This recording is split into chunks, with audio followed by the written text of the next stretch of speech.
जो ग्रहण का कंसेप्ट है, चाहे खगोलीय घटना हो, चाहे हमारे शास्त्रों में, इन तीनों में मिला के बहुत सारी चीज़ें बड़ी खूबसूरती से डिस्क्राइब की गई हैं, समझाई गई हैं। चलिए हम भी समझने की कोशिश करते हैं इस रिपोर्ट से।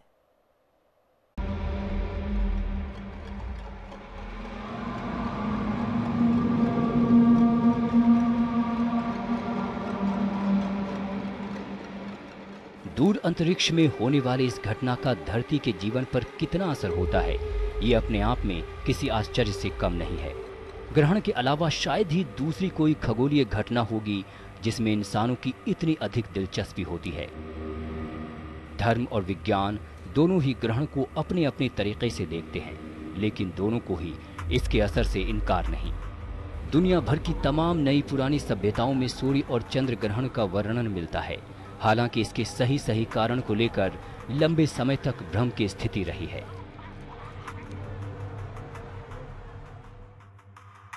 जहां तक भारत की बात है, यहां हजारों साल से ग्रहण को लेकर तरह तरह की कहानियां प्रचलित रही हैं, लेकिन यहां पर ग्रहण के असर को लेकर बेहद सटीक अनुमान लगाए जाते रहे हैं। ये भी पाया गया है कि इतिहास की तमाम अच्छी और बुरी घटनाएं ग्रहण के असर वाले दिनों में हुई हैं। ऋग्वेद में अत्रि मुनि को ग्रहण का ज्ञाता माना गया है। मत्स्य पुराण में सूर्य ग्रहण को लेकर काफी जानकारी मिलती है। इसमें सूर्य ग्रहण का संबंध राहु नाम के राक्षस से जोड़ा गया है। विष्णु ने उसका सिर धड़ से अलग कर दिया था, लेकिन अमृत पिए होने के कारण वो आज भी जीवित है। उस कथा के अनुसार जब भी सूर्य और चंद्रमा पास आते हैं, राहु केतु उस पर ग्रहण लगा देते हैं। ये बात सही है कि सूर्य ग्रहण में सूरज और चंद्रमा सबसे करीब होते हैं। माना जाता है कि बाकी कथा का सिर्फ सांकेतिक मतलब है। चंद्र ग्रहण हमेशा पूर्णिमा के दिन और सूर्य ग्रहण अमावस्या के दिन पड़ता है। ये आंशिक और पूर्ण हो जाता है।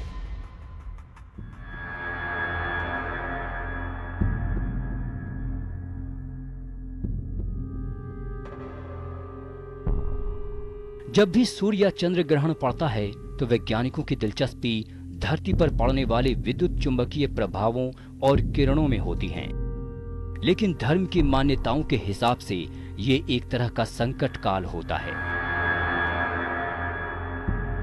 खास तौर पर हिंदू और सनातन परंपरा के दूसरे धर्मों जैसे कि बौद्ध, जैन और सिखों में ग्रहण को बहुत महत्व दिया जाता है।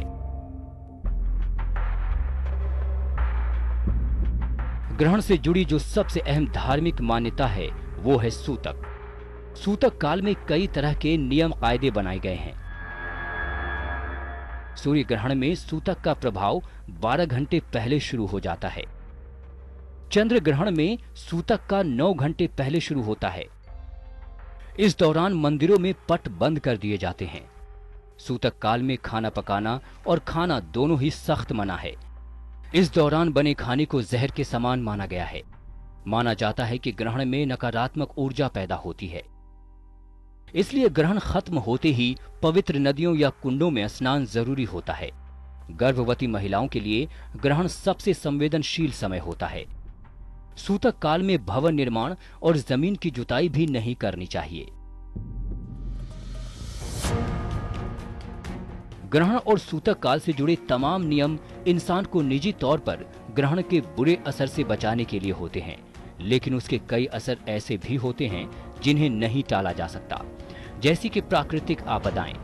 ये देखा गया है कि ग्रहण के आसपास सबसे बड़े भूकंप, सुनामी, तूफान और सूखे की आशंका रहती है।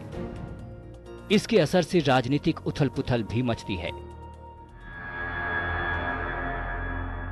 ज्योतिष शास्त्र के अनुसार एक साल में 3 या 3 से अधिक ग्रहण शुभ नहीं माने जाते हैं।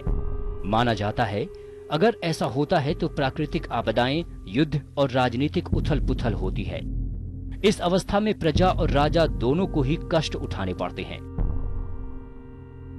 जब ग्रहण बहुत पास पास पड़ते हैं तब भी इनसे पैदा होने वाला संकट अधिक होता है।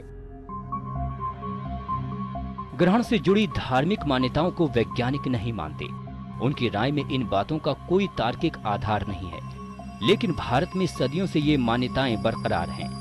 भारत ही नहीं, अब दुनिया के कई दूसरे देशों में भी ग्रहण और सूतक काल से जुड़े नियमों को लोग मानने लगे हैं। खास तौर पर गर्भवती स्त्रियों के मामले में कुछ बातें सही पाई गई हैं, जैसे कि ग्रहण के समय पेट में पल रहे बच्चे की हार्ट रेट सामान्य से अधिक होती है।